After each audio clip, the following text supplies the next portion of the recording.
seda introt on ikka selles mõttes kõige keerulisem teha, ma eelmine kord karjusin ka lihtsalt mingi hei YouTuberid, nagu mingi täpselt selline vend, kes ma olla ei taha. Aga ma ei tea, proovime midagi. Hei sõbrad, tere tulemast jälle vaatama. Hei babe, noh, tulid mu videot vaatama, jah? Tšau, sind ei olegi ammu näinud. Tule istu maha, võta endale midagi söömist ka kõrvale ja tule vaata. No ei tea, teeme tavaliselt ikka. Tere kallid fännid, käes on meil 6. veebruar, tähendab, minul on tegelikult 5. veebruar, sest ma teen seda päev enne, sest mul on 6. midagi tegemist, aga 6. kui teie seda näete, esmaspäeval, siis on kõik jumala kõik on jumala timm, kõik on jumala plaanipäraselt läinud ja mitte ühtegi kuradi vinguvad kus video on.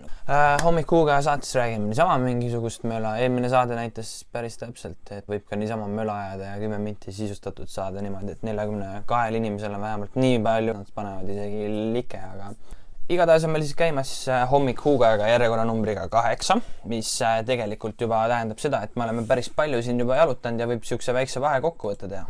Esiteks, see hakkas puhtalt naljast. Kogu see Huga värk hakkas naljast, aga nüüd, et see kõik videopilti nii-öelda panna, see on nagu new shit ja täitsa selles mõttes naljaga tehtud. Puhtalt siukse veits nagu siuke eksperiment pluss nagu minu enda isiklik huvi sellesse asja pluss see, et Eestis on nii palju mingisugust Sitta on nii palju seal YouTube'is, kuidas mingisugused väiksed tüdrukud käivad kekatunnis ja filmivad ennast nagu kurat, küll tei kaasa tunnis, mitte ära vlogi niimoodi.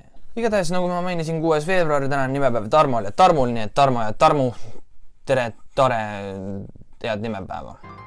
Oi, vaadake, kuidas see kassike seda koera seal niimoodi kiusab, päris naljakas on ja tegelikult ma tahtsin seda öelda, et mul järgmistes klippides ei ole enam mikrit, aga oi, issand, see koer on nii kurja näoga ikka.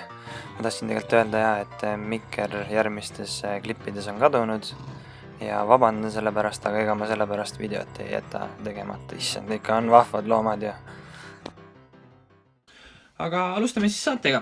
Kunagi 2015. aastal oli siis Californias San Bernardinos räigi tulistamine, kus 14 inimest sai surma. Selliste uudistega mulle ei meeldi kunagi öelda mingisuguseid nimesi, mingisuguseid rasse, mingisuguseid... See ei ole vahet, kes inimene oli. See oli sitt inimene, kes seda tegi. Kõik.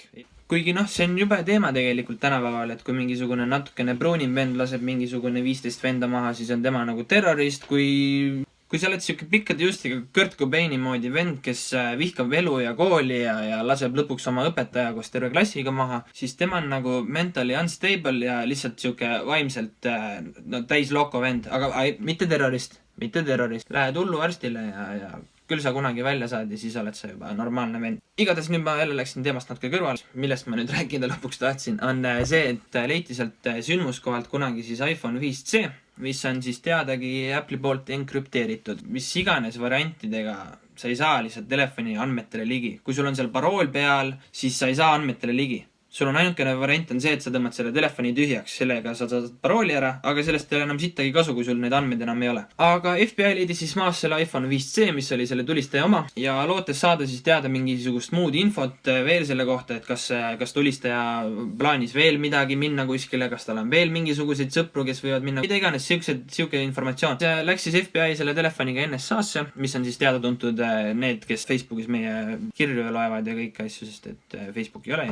See on juba pikem video, väga pikem video. Viisid nad siis selle telefoni NSA-sse, mis on Ameerika julgeolekuagentuur ja ütlesid, et palun olge hea, tehke mulle see lahti. NSA ütles, et iPhone, meie kahjuks ei saa, vabandust. Läks siis FBI Apple'i juurde, ütles, meil on siin tulistaja telefon, meil on vaja siit infot kätte saada, aga tal on sõrmejälje lugeja peal, et ilge jama, äkki saate lahti teha. Tehke mingi eraldi iOS, söötke iOS sellele telefonile sisse ja saate kuidagi lahti, igatahes tehke see telefon lahti. Apple ütles selle peale, et kuule, mida vittu, miks me selle lahti peaks tegema, kui me selle telefoni nüüd lahti teeme, saame iga iPhone'i lahti teha. See ei ole ju enam siis ju encrypted, kui me saame telefoni lahti teha. Ühesõnaga saatis Apple ka siis FBI persse ja lasi siis hoopis FBI 3. poolel seda teha. Ja nüüd mingisugune kolmas osapool tegigi selle telefoni lahti ja nüüd ongi uudis, et see programm, millega nad selle iPhone'i lahti tegid, on juba internetis liikinud ja kes iganes tahab mingisugust iPhone'i lahti teha, lihtsalt minge netti ja ühesõnaga jah, siis siuke uudis. Nii, meie eelmise presidendi Toomas Hendrik Ilvese krediitkaardi väljavõtte sai kuidagi ajakirjandusse. Nagu nagu selles mõttes, et nagu kuidas nagu presidendi nii, aga kuna me siukse tulistamisega hakkasime, siis tulistamisega võime tegelikult jätkata ka. USA-s lasi 12-aastane poiss siis poe müüa maha. Selles mõttes, kui mina olin 12, siis me mängisime seal samas väljas lihtsalt poistega jalgpalli ja käisime öösel õunaraksus ja mängisime tüdrukutega Tõde ja Tegu. Siis ma sain oma esimese musi ja igatahes ei ole nalja kohta, aga selles mõttes ma saan aru, erinev keskkond, erinev kultuur, erinevad kasvatamismeetodid, mida iganes, aga no päris hull tegelikult. Mis meil siis veel toimus? Kes minu mingisuguseid 10-minutilisi videosi ei viitsi vaadata, sellepärast et talle ei meeldi vaadata videosi või ta vihkab mind, siis whatthefuckjusthappenedtoday.com on siis uus lehekülg, kus te saate ilusti, täitsa ilusas vormis ja formaadis pannakse kõik tänased pseudoasjad, mis meil tänapäeval siin maailmas juhtuvad, et siis olete ilusti kursis. Aga kuna poeröövist ma juba rääkisin, siis räägiks ühest teisest poeröövist veel.